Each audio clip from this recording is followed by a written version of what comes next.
is the Writer's Almanac for Wednesday. It's the 1st of July, 2020.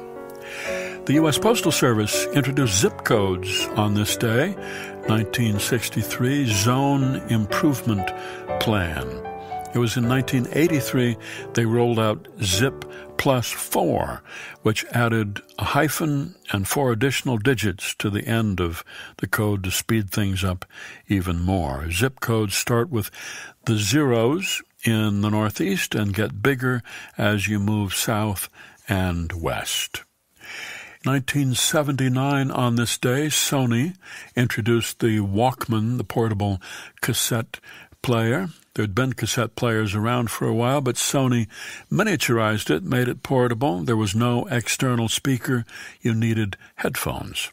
It weighed 14 ounces, had a blue and silver chassis, and 2 headphone jacks so you could listen with a friend.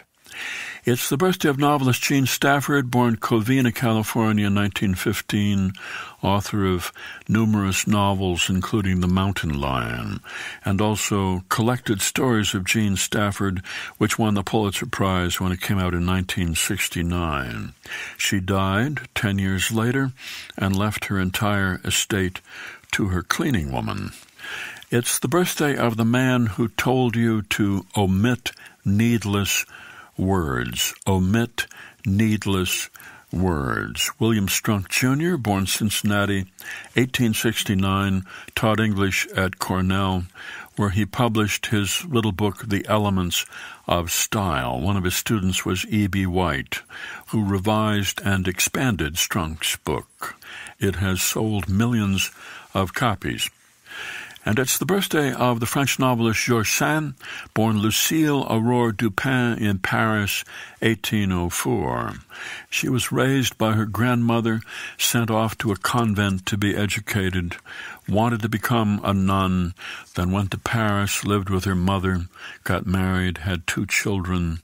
Her husband drank too much, was unfaithful. The marriage deteriorated. Lucile fell in love with other men, including the novelist Jules Sandeau, and while they were together, they co-wrote a novel, which was published under Sandeau's pseudonym J. Sand. The publisher asked for another book. Lucile had written one, and she published it under the name Georges Sand. It was the novel Indiana. It was a big success. Georges Sand wrote more than 90 novels, 35 plays, a multi-volume autobiography, was one of the most famous women of her time, famous for wearing men's clothing, smoking cigars, and for her long string of lovers, which included Frédéric Chopin. She was friends with Turgenev and Flaubert, Zola, Balzac.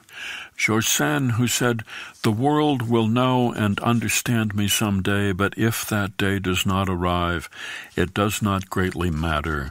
I shall have opened the way for other women." Here's a poem for today by Billy Collins, Sleeping on My Side. Every night, no matter where I am, when I lie down, I turn my back on half the world.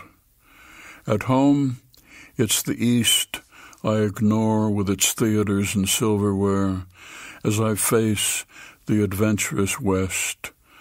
But when I'm on the road, in some hotels, room 213 or 402, I could be pointed anywhere. Yet I hardly care as long as you are there, facing the other way, so we are defended in all degrees, and my left ear is pressing down as if listening for hoofbeats in the ground. Sleeping on My Side, a poem by Billy Collins from his collection Whale Day and Other Poems, to be published by Random House in September, used by permission here on the Writer's Almanac. Be well, do good work, and keep in touch.